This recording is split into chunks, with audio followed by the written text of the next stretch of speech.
Hello and welcome to the MSCA Individual Fellowship 2018 webinar. My name is Dr. Geraldine Canny and I'm head of the Irish Murray Slodowska-Curie office and national contact point. Our office, located at the Irish Universities Association, is jointly operated with the Irish Research Council and also financially supported by Science Foundation Ireland.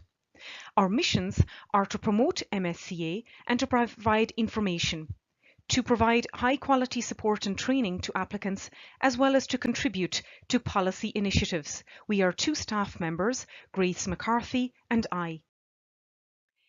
Here you can see the agenda of today's webinar. Initially, I'll provide an overview of MSCA IF before speaking briefly about intersectoral mobility, the evaluation process, and then going through the different parts of the application in sequential order.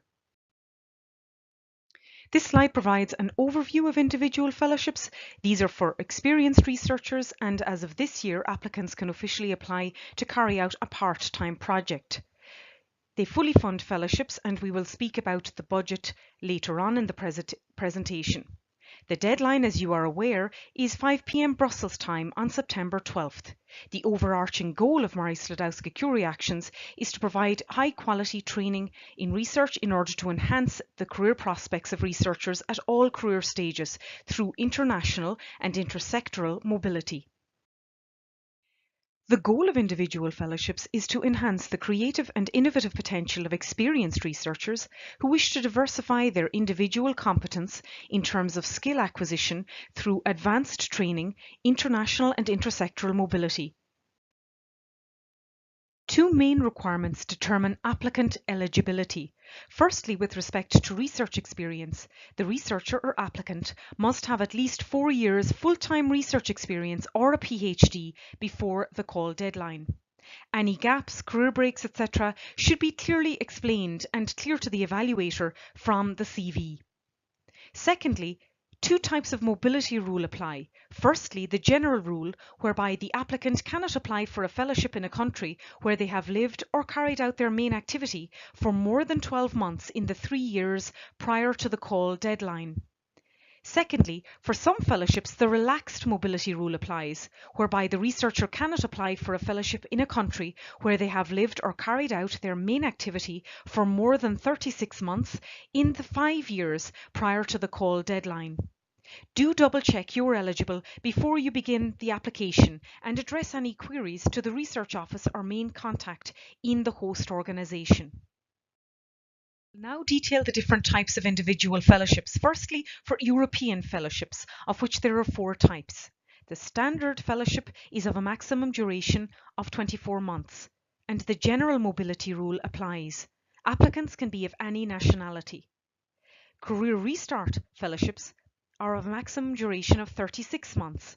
Here, the researcher must have taken a career break or worked outside research for at least 12 months in the 18 months preceding the application deadline. The relaxed mobility rule applies. Reintegration fellowships of a maximum duration of 12 months. The applicant must be an EU citizen or long-term resident living and working outside the EU who wishes to return to Europe in order to carry out this fellowship. The relaxed mobility rule applies. Fourthly, Society and Enterprise Fellowships, which are of a maximum duration of 24 months. Here, the researcher carries out their fellowship in the non-academic sector, so in a company, CSO, NGO, regulatory authority, National Archive, or other such organisation. The relaxed mobility rule applies. Now for global fellowships. Here, the maximum duration is 36 months. The researcher goes to a host outside of the EU to a partner organisation in a third country for the initial outgoing phase of 12 to 24 months duration. They must return to the EU host organisation for 12 months. The applicant must be a EU citizen or a long-term resident of Europe. The general mobility rule applies to the third country host only. As of this year, please note that a secondment can take place at the start of the action, whereby the applicant stays at the beneficiary for a maximum of 3 months prior to the outgoing phase to the partner organisation in the third country. This slide displays how the IF process works. Firstly, for European fellowships, the researcher applies with the European host. The host or beneficiary signs a contract or agreement with the EC. The host claims the grant and employs the researcher. Secondly, for global fellowships, here the researcher applies with the European host, supported by the non-European host where they go on the outgoing phase. The European host or beneficiary signs a contract with the EC, and the non-European host signs an agreement with the European host. The European host claims the grant and employs the researcher, also whilst they are seconded to the non-European host. This slide shows the IF 2017 success rates for Ireland compared to the EU success rates. Our overall success rate was 20.3% as compared to 15% across the EU. Here, the IF funding model is shown. No budget is required during the application stage. It is automatically calculated when the number of months are entered. It is divided into researcher costs, here shown per month, as well as institutional costs, also shown per month. The family allowance is calculated for those who are married or in a permanent partnership at the time of application. This is not modified after the commencement of the fellowship. Rates in the table are inclusive of employers' costs, and a country coefficient applies to the living allowance. For Ireland, this is 115.6%. And here you can see then the estimated gross salary. This will obviously differ from country to country. There are two sectors in MSCA. The academic sector is composed of higher education institutions, public research organisations, and private and non-profit research organisations. The non-academic sector comprises industry, SMEs and MNCs, CSOs, NGOs, charities, regulatory bodies, national archives, and government and public sector organisations. Strong participation by the non-academic sector must feature in your proposal in order for it to be successful. This intersectoral activity can be carried out in different ways. Firstly, by doing secondments. This means spending time in another organisation during the fellowship as part of the research project, maximum 6 months. Here, the applicant receives hand-on training in research and transferable skills. Secondly, by carrying out short visits, which are short-term in days. These comprise spontaneous trips outside your organisation with the purpose of data collection, shadowing, training workshops in the other sector, etc. Thirdly, co-supervision is an integral part of such applications, as there is almost always an additional supervisor with expertise which will complement that of the main supervisor. Fourthly, by spending time in an entity with a capital or legal link to the beneficiary. For example, your host might be connected to another entity in which you can spend time. For example, a spin-off company which is still part of a university. Please note that this does not constitute a secondment. During European fellowships, the applicant can be seconded to any host organisation in Europe. Ideally, a secondment should take place in a different sector, i.e. academic to non-academic and vice versa. As mentioned, for such fellowships, in this instance, the maximum secondment duration is 6 months, which can be split into shorter periods, but please ensure not to include too many secondments, as this could be seen as not feasible by evaluators. And do specify the host organisation for the secondment in the proposal. Now for the application administrative structure. Part B1 is a maximum of 10 pages and comprises the Excellence, Impact and Implementation section. Please note that evaluators will strictly disregard any excess pages above this page limit. The Part 2 template, there is no page limit for this document. It comprises the CV of the experienced researcher or applicant, which should not exceed 5 pages, as well as the capacities of the participating organisations, 1 page for the overview and 1 page for each participating organisation. The ethical aspects, and finally, letters of commitment, only required for global fellowships. Please note that Section 5 previously was located in Part B1. This slide summarises the template changes with respect to last year and should be taken into account particularly by those resubmitting an application this year. The start page and tables of contents are no longer part of the template. The proposal acronym and the fellowship title type should be used as a header on each page. There is no cover page for the acronym and title. In Part B2, the list of participating organisations, as previously mentioned, is now in Section 5. In submitting, applicants must choose one of the 8 scientific areas shown here, as well as 3 to 5 descriptors or keywords, a list of which can be found in Annex 4 of the Guide for Applicants. These should be selected carefully in order of importance. This is done to ensure the most appropriate experts for the proposal evaluation. The evaluation process is shown here. Remote evaluation by 3 evaluators is carried out in an individual and independent manner, after which there is a consensus phase, also carried out remotely, where the 3 evaluators decide on an evaluation summary report. The consensus scores determine the ranking list. Vice chairs discuss proposals with a similar score using ESR comments, and at that point, for proposals with the same score, interdisciplinarity, intersectoral mobility, and gender are very important. Subsequently, proposals likely to be funded are subject to an ethics screening, and all applicants receive the evaluation summary report of their proposal when the results come out, which will likely be in late January or February next year. Here you can see the proposal criteria used by evaluators. They score each subheading individually. Therefore, in order to be successful in the application, all subheadings must be addressed. The criterion scoring method is shown here, ranging from 0 to 5 being excellent. In order to be successful, an average score of approximately 4.7 is necessary in all 3 areas: excellence, impact, and implementation.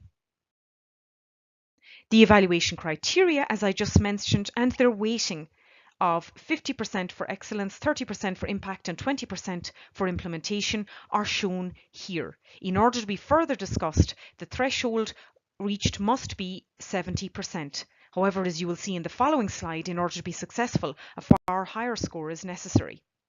The suggested length for each sections then are 5 pages for excellence, 2 pages for impact, and 3 pages for implementation. These again are suggestions, but the 10-page limit must not be exceeded.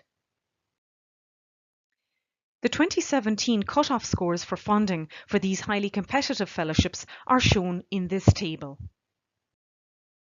Here are some general tips for proposal writing.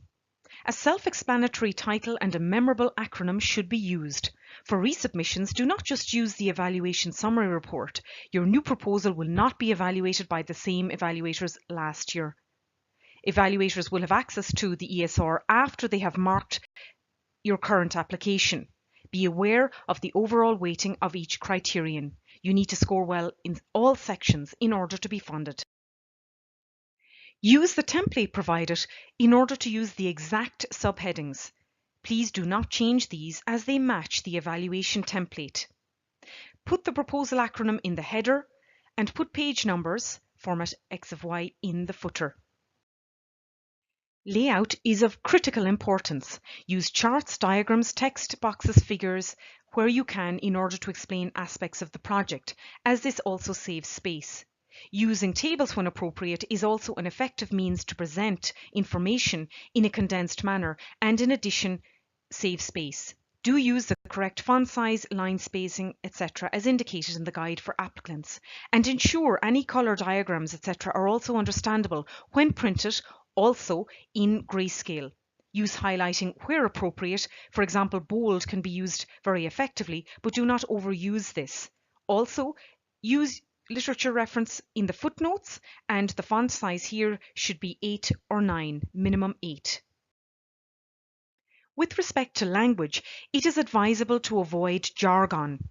The evaluators may well not be experts in your research area, so do make it accessible and clear. Explain any abbreviations, use simple clear text and avoid long sentences. Additionally, avoid too much repetition and refer to other parts of the proposal where necessary. Do not copy and paste information, rather tailor information to fit with your proposal, which is an individual document. Be consistent in the terms used. For example, you can talk in the first or third person, but be consistent throughout the proposal. Now we start the actual proposal subheadings themselves, commencing with excellence and subheading 1.1, quality and credibility of the research or innovation project, level of novelty, appropriate consideration of inter or multidisciplinary and gender aspects.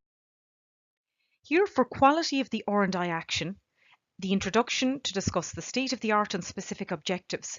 Here, given that one goes straight into the excellence section, it is important to start with the overall aim of the individual fellowships and to provide a nice introductory paragraph to the evaluator from the beginning. Here, introduce yourself, the applicant, supervisors, host organisation, and for global fellowships you can include the third country partner organisation and the secondment organisation or organisations if relevant. Explain the importance of the research being carried out and how it addresses a challenge or priority at a global or European level. Do write in a style that is accessible to the non-expert, and again, use figures, tables, charts or diagrams to illustrate where appropriate. To describe the state of the art, break it down into separate short paragraphs. Each paragraph could relate to a research objective. For each paragraph, briefly outline the current level of knowledge in the research area using up-to-date references. If there is state-of-the-art work being carried out by your supervisor or institution or by you, then mention this here. Some applicants may choose to include preliminary data here. This, of course, can be done as long as the page limits are respected. Finish each paragraph with a bold text box statement of how the project is progressing the area beyond the current state of the art. Now for specific research objectives. These should give the evaluator an insight into what research is going to come out of this project. Research objectives should show how this research will go beyond the state of the art described, and each objective should correspond to the research work packages. As such, the objectives should be numbered appropriately and include the corresponding work package in brackets at the end of each objective. For the research methodology and approach, in this section you should describe how the research will be carried out using state-of-the-art techniques, method, equipment, etc. Be careful here, as you do not have space to describe everything in detail. In the next slide, I'll show you how you can effectively complete this section whilst saving space. Break this section up into short paragraphs or bullet points to describe the steps or methods you will take to achieve the research objectives proposed. Highlight the experiments, blocks of work to carry out, techniques and equipment that will be used. If a secondment or short visits are included, be specific about why they are needed in terms of the work being carried out. And for each method or steps described, put in brackets the research work package it relates to. Again, you do not need to go into detail here, as the work plan relating to the specific work package will be described in detail in section 3.1. With respect to originality and innovative aspects, here it is advisable to provide bullet points on the original aspects of the proposal. Examples that could be used are given here. It is important to demonstrate how the research being carried out goes beyond the discipline that is strictly yours. Highlight the key interdisciplinary aspects of your proposal, such as the research methodology used, supervision with complementary expertise, dissemination methods, etc. Gender is an important cross-cutting issue for all H2020 applications and should not be forgotten. You should describe any gender aspects in relation to the research you'll carry out. How will you analyse or take into account the possible differences between males and females in the research and innovation content of your project? Here, we advise you to consult this particular web page, which gives various useful tips and resources. The Yellow Window website also provides useful toolkits and training to describe the gender dimension in diverse areas of research. Now for section 1.2, quality and appropriateness of the training and of the two-way transfer of knowledge between the researcher and the host. The quality and appropriateness of the training section should be broken up into two parts. Firstly, explain how the experienced researcher will gain new knowledge during the fellowship at the host organisation. This is transfer of knowledge to the researcher from the host. Also, the applicant should outline the previously acquired knowledge and skills that he or she will transfer to the host organisation. This is transfer of knowledge to the host from the researcher. For global fellowships, it should be explained how the newly acquired skills and knowledge in the third country will be transferred back to the host institution in Europe during the incoming phase. Firstly, for transfer of knowledge to the researcher from the host, the applicant should describe how he or she and their supervisor will develop a personalised career development plan at the beginning of the fellowship. There is no need to include this plan in the application, but do refer to it and describe how it will be used during the fellowship, and describe the main elements or headings therein, such as description of the researcher's training and career needs, planning for publications, and participation in conferences. Also, provide training objectives which should focus on how you, the applicant, achieve the various types of skills. There are 3 types. Core research skills are skills relating directly to your research project. Advanced research skills are research skills that will advance your competencies in the research areas, for example, using a specific state-of-the-art piece of equipment. Transferable and complementary skills are the skills you acquire and transfer to future employment settings. Examples of transferable skills and of advanced research skills that you could use in the writing of your application are shown here. The Vitae Researcher Development Framework available at this link is also a useful resource to identify transferable skills and complementary skills. Now, continuing the transfer of knowledge to the researcher from the host, describe the plan on how you will achieve the skills above. For example, training through research, hands-on training activities for developing scientific and transferable skills, training resources at the host and on the job, as well as intersectoral or interdisciplinary transfer of knowledge. Training through research. Here describe how working on your individual research project and with your supervisor and the rest of the research team will enable you to develop core research skills. With respect to training resources for advanced research and transferable skills, your host organisation, secondment organisation and host organisation in a third country for global fellowships should provide you with details on training that can be utilised. For example, induction programs, staff development programs, training courses, workshops, online courses, etc. The more detail you can provide on the different structured training opportunities, the better with respect to location, course content, date, duration, etc. Tables can be used effectively here in order to save space. With respect to on-the-job scientific and transferable skills, you should describe how you will develop skills throughout the project, such as dealing with IP issues, communication and dissemination, etc. Describe who else in the host will support you during the fellowship with these issues. The finance team, technology transfer office, research office, a communication and outreach officer, for example. Also, mention networking skills through working with various members of the institution and external networking or collaborations. If you will go on a secondment or secondments, remind the evaluator about it and why and when these will happen. Also specify what additional knowledge you will gain as a result of the secondment. If you will go on short visits, provide details on other opportunities for exposure to sectors such as industry, charity, National Archive, etc., where you will gain additional skills and knowledge. Now for the second aspect, transfer of knowledge to the host from you, the applicant. Explain what knowledge will be transferred to the host. What are your current expertise, skills, state-of-the-art techniques that could be applied to research in your host organisation? What is the knowledge that you could give them to address current gaps in their knowledge? Existing collaborations or networks that you have from your past work can also be leveraged here. Continuing here, how will you transfer this knowledge to the host? What specific measures will you use to embed this knowledge there and further afield? Examples include mentoring students, delivering workshops, and building collaborations between your host and your past collaborators. For global fellowships, explain how the newly acquired skills and knowledge in the third country will be transferred back to the host institution in Europe. Here, a table such as that shown can be used as it will save space. Using the table, you can list knowledge to be transferred, the audience and the host, how it will be transferred, as well as the benefit to the host. Now I will go through quality of the supervision and of the integration in the team institution. Subheading 1.3. This section should be broken up into two headings. Discuss the qualifications of the experience of the supervisor or supervisors, and secondly, discuss the hosting arrangements. For global fellowships, both phases should be described. Firstly, discuss the qualifications and experience of the supervisors. Your supervisory committee composition should be described. It is important that this is clear to the evaluator.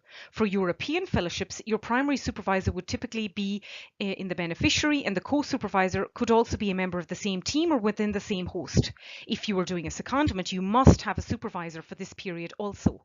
For a global fellowship, you will have the supervisor in both your European host, beneficiary, and in your third country host. Here, provide a few sentences on your supervisor or supervisors and their key achievements in the area of research. For example, number of years experience in the field, awards they have won, projects they have coordinated, etc. You must keep the information concise, and a table such as this shown below can be nicely used to highlight the relevant metrics. Also, the complementary skills of a primary supervisor and secondment supervisor can be nicely highlighted in this way. At this point, you should also explain the role of the supervisors in the fellowship, for example, monitoring research progress and assistance with your career development plan. Mention that this document will be reviewed every 6 months with all supervisors involved. Simply refer back to section 1.2 where you have initially described the PCDB. Explain the meeting schedule for progress. For example, in the same institution, you'll have weekly meetings, open door policy, and for co-supervisors or supervisors located abroad, Skype meetings can be held. With respect to describing the hosting arrangements, it's important to note that these refer to the integration of the researcher to their new environment. It does not refer to the infrastructure of the host. Mention briefly here, only briefly, as you will be describing in more detail in section 3.3, whether the host organisation has policies for the integration of researchers. If it has endorsed the Charter and Code, do include this in section 3.4. If the organisation has been awarded the HR Excellence in Research logo, and many Irish HEIs are awardees, do mention this, as well as any other relevant employee and recruitment policies. Now describe the research group or environment as a whole, the various disciplines of research, the opportunities to collaborate during the fellowship, the number of people in the group, the technical support, etc. For example, it should be kept in mind that if your project is ambitious in nature, the fact that you're outlining what areas with which you will receive technical support is important in order for it to be clear to evaluators that the project is feasible. Explain clearly how you will be integrated into this research group or environment and the wider host institutions by internal meetings, induction days, social activities. Refer back to training courses that are offered. Do not detail them again. Explain the international networking opportunities offered by the host. For the secondment host, mention here also how you will be integrated, and do not forget this aspect. As previously mentioned, for global fellowships, the hosting arrangements for both phases should be described, both for the outgoing phase and the incoming phase, where in the latter case, the measures planned for the successful reintegration of the researcher are important to mention. The final part of the excellence section is entitled Potential of the Researcher to Reach or Reinforce Professional Maturity or Independence During the Fellowship, 1.4. Here you should provide an introduction to your career goals. Tell your story to date and what led you to this point in your career. This is an important part of the evaluation where the evaluator can relate and understand you, so keep them interested. Choose the key highlights from your CV in section 4 to show the evaluator your abilities, research achievements, awards received, key conferences, etc. Your CV will not be evaluated, but the information in it will be checked for consistency with the information provided here in this section 1.4.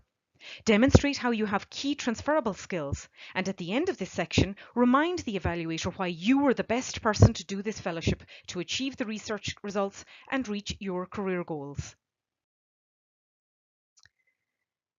As mentioned, your CV will be reviewed to confirm information given in 1.4. Use all the 5 pages and do not exceed them. Describe your 3 major research achievements, for example, giving them 1 paragraph each. You do need an excellent track record appropriate to your career stage, discipline and sector. You will not be compared with others who have more experience than you. Include academic and non-academic relevant experience here, for example, publications, conference participation, granted patents, etc. Include bibliographic information where useful for publications, including impact factor, number of citations, and journal rankings in the field. If you are not the first or lead author on publications, briefly explain your contribution. And do include all relevant experience here. Think beyond the academic environment and include teaching, reviewing, consultancy, supervision, event organisation, public outreach and communication, etc. Now for the impact section of the proposal, this is divided into 3 subheadings. It is important to demonstrate in these sections the expected impact for the fellowship as outlined in the MSCA work programme. These expected impacts at a researcher level, at an organisation level and at a system level are shown here. You should familiarise yourself with these and try to apply them in the writing of your proposal. Section 2.1, Enhancing the future career prospects of the researcher after the fellowship. The expected impacts are shown here in red. So show how the skills or experience improves your employability. Refer to specific policies or articles of relevance to your area which call out for better skills or knowledge in this sector. Give specific examples of your career opportunities in the academic and non-academic sectors and why would the skills and experiences acquired during the fellowship benefit such employers. For example, contributing to better quality research and innovation. Describe the impact of the collaborations made during the fellowship. Highlight the impact intersectoral and interdisciplinary collaborations during the fellowship. For example, collaborations made will allow for a higher impact R&I output on your future work, thus more knowledge and ideas converted into products and services. If relevant, concisely describe the impact of improving gender balance in your sector. You may find useful statistics at this link. How will your research contribute to the knowledge-based economy and society? Remind the evaluator about the importance of your research in addressing a challenge or priority at a European or global level. Use numbers to highlight the problem and, if possible, refer to important policies and the UN Sustainable Development Goals, pinpointing where your research is applicable. How will the skills you develop allow you to address an element of the problem or challenge after the fellowship? Now for section 2.2, quality of the proposed measures to exploit and disseminate the project results, which should be split into these 2 headings. As an introduction to this section, remind the evaluator what the key project results are. You need to do this initially so that you can thereafter describe how they will be disseminated and exploited. Examples of outputs include a prototype, new guidelines, standards, feasibility studies, etc. Firstly, how will you disseminate the project results to target audiences? And these are expert audiences. Describe who the target audiences are and what dissemination activities you will use. In the second section, you should describe how the project results will be exploited, outlining what the benefit of exploiting results is and how the results of the project will be exploited. Here, firstly, describe the target audiences for your results, expert audiences. Specific examples must be given. Who will be interested in the results described and why? What is the benefit to them? Use a diagram such as that shown here to describe all of the different target audiences. In any case, this can be of use to you to carry out an exercise in order to visualize these expert audiences, such as specific industries, associations, types of policy makers if you're going to compile policy documents, regulators, etc. Do not confuse this with the public outreach. Secondly, describe the dissemination activities to ensure that this audience learns about the research results. Use examples such as conferences, industry events, journal publications, workshops, social media, trade shows, book chapters, etc. Any activities should be included in the work package and Gantt chart as tasks. Also, there should be associated deliverables, for example, a publication, a book chapter, etc. Describe each dissemination activity with specific and realistic details using a table such as that shown below. This will allow you to detail the activity, target audience, when this will occur, where, and the metrics. The metrics are quite important to include. Describe the exploitation methods of your project results that will be used and the impact on the target user, society or industry. Examples of exploitation methods are shown in this table. For example, collaborative research. The results will be used for building or contributing to collaborative research projects. Product development, contributing to a product, process, technique, design, etc. Standardization activities are emphasized as important by the EC. In this case, you could detail that results would be used to develop new standardization activities or contribute to ongoing work. Spin-offs are another such example. If an exploitation method entails intellectual property or commercial potential, be sure to mention from whom you will seek advice in the institution on these matters, typically the Technology Transfer Office. Refer to and ensure to detail that you will comply with the MSCA rules for IP. Read the IP Management in Horizon 2020 for the MSCA, available at this link. For global fellowships, describe how you have decided to allocate IP between the two hosts. The rules for this are simplified, and it is important to discuss and outline these plans in advance. Now for section 2.3, quality of the proposed measures to communicate the project activities to different target audiences. Now describe the target audiences for the communication of the project activities during the lifetime of the project from beginning to end. These should be non-expert audiences, and again you can use a diagram to outline these as shown on the right. Such audiences include primary or secondary schools, the general public, community groups or charities, patient groups, end users, etc. What are the key messages you're trying to get across to the different audiences? How does the actions work relate to our everyday lives? Why does the target audience need to know about the action? Is your research output going to encourage a career in research? How will you increase the gender balance in certain areas? If so, please do communicate such unique aspects of the project. As shown in this table, describe how you will reach the various audiences through the following communication activities. One-way exchange, such as door-to-door communication, public or societal engagement events, such as European Researchers' Night, SFI Discover, Pint of Science, etc. Secondly, two-way exchanges from sender to receiver can be used, such as an article in a newspaper or on TV or radio. Use of social media, press releases, brochures and e-newsletters, as well as multimedia releases. It is very important to talk to your host organisation about what activities or events take place there so that you may include them, as it is important to provide specific and realistic details of what you will do. A table can be effectively used to outline your communication activities plan, such as that shown here, detailing for each one how it will be done, the target audience, where it will take place, when, approximate timing, which can then also be included in the Gantt chart of appropriate, as well as the appropriate metrics. The implementation section, important to get right, is divided into three subheadings. Firstly, 3.1, coherence and effectiveness of the work plan, including appropriateness of the allocation of tasks and resources. This section has three parts. Firstly, use work package tables such as those shown here. This is an example given to aid you and is not provided within the template. Secondly, provide a block of text detailing the appropriateness of your tasks.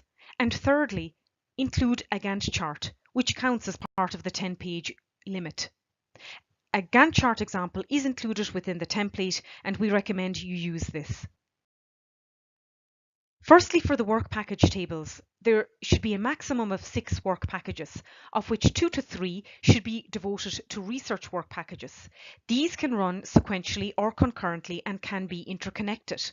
Do ensure they're in line with the details provided in 1.1 research methodology and that the numbering is consistent.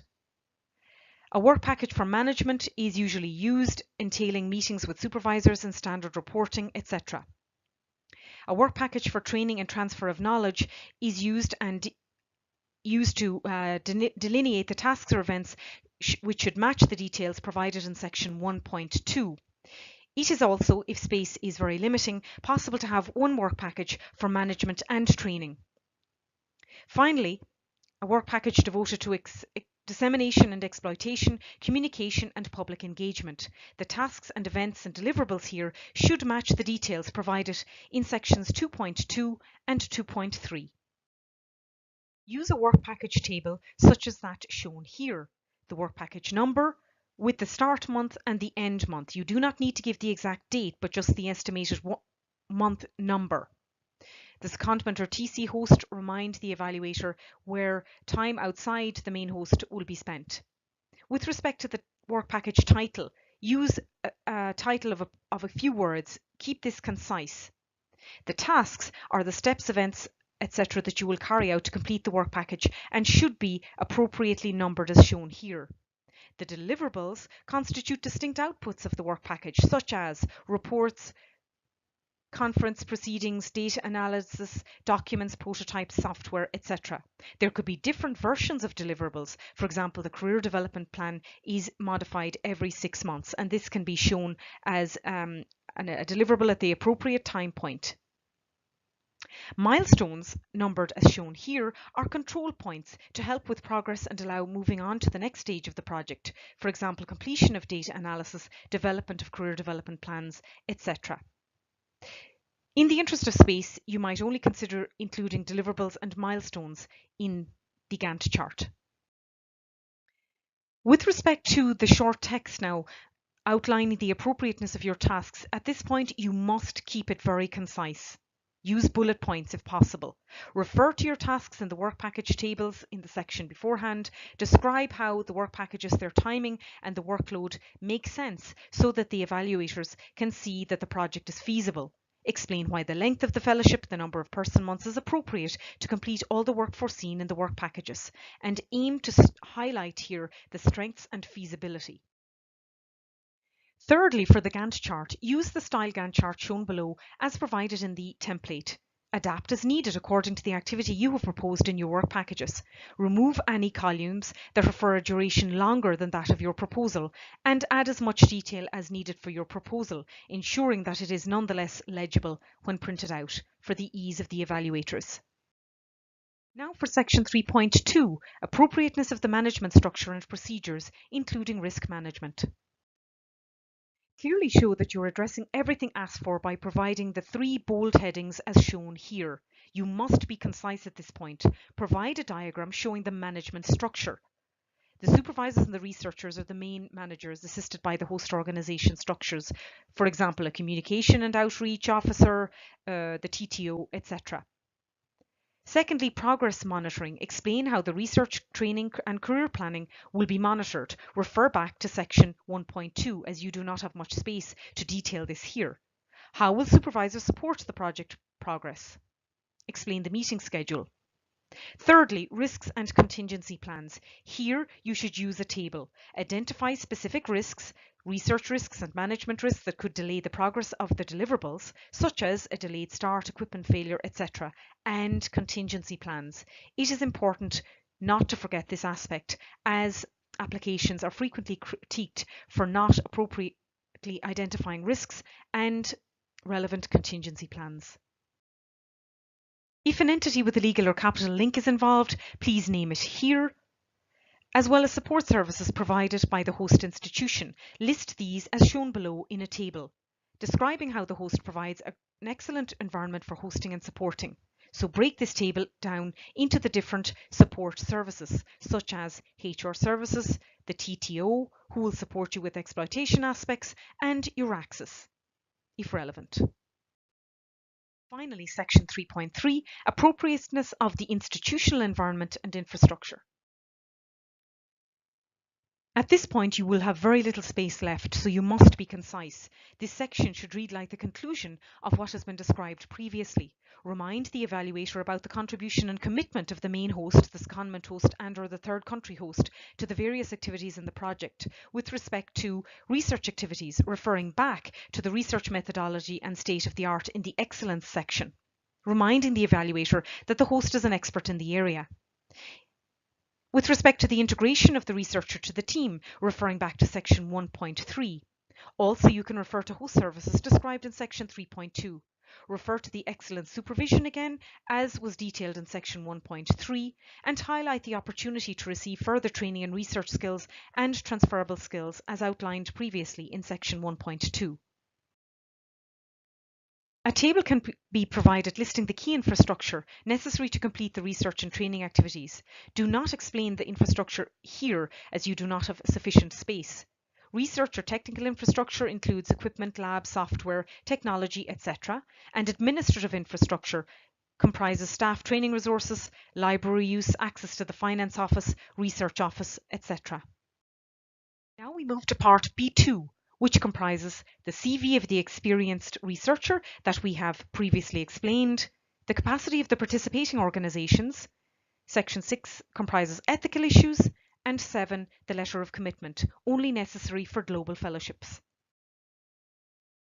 Here a list of the participating organisations of one page is provided. One page for each organisation must be provided for the beneficiary and for any partner organisations. As you can see, the information must be kept concise, and it is important that the capacity, both with respect to past experience and how they can accommodate you and provide appropriate premises for you, etc., must be clear. Please contact your research office in the host organisation in advance so that this information can be provided to you. Now for the ethics section. Do read Part B2 Section 6 as ample information is provided. The ethics table is in the administrative forms, Part A. You must complete this table, and if you indicate that there are any ethics issues applicable to your project, you must in this section describe how the proposal meets the EU and national legal and ethics requirements of the country or countries where the task raising these issues is to be carried out. You must also explain in detail how you intend to address the ethical issues flagged. In Section 7, a letter of commitment is required only for global fellowship applications. Proposals which fail to include this letter will be declared inadmissible. The minimum requirements for this letter include heading or a stamp from the institution signed by a person of the appropriate rank. The letter must be up to date, and letters used for previous submissions should not be used. The text must demonstrate the will to actively participate in the identified proposed action and the precise role that will be played. Please note that no template for this letter is provided, only general indications. The EC will award a seal of excellence to any fellowship applicant scoring 85% or higher. This seal does not guarantee funding by any Irish funding body, but we do encourage you to include it in your CV on subsequent funding applications. This slide depicts the timeline involved from the call opening to the deadline on September 12th. Results are expected in late January or February next year. The earliest start date then is March 2019 for successful applicants, and the latest start date for those who defer by being in contact with their project officer subsequent to the award being made is September 2020. Finally, I would like to thank you for your attention, and I hope this webinar has been useful to you. Here is our email address. However, should you have queries pertaining to your eligibility or the infrastructure and supports available to you with respect to training, TTO, etc. in your future host organisation, please contact them directly. This application is written in collaboration with your supervisor and your future host organisation, and this is important in order to ensure a successful application. On the right, you can see a link to our website. This webinar and our handbook will be available on our events and training webpage in the coming days. Here you can also see a link to our LinkedIn group and to our Twitter account. All the best.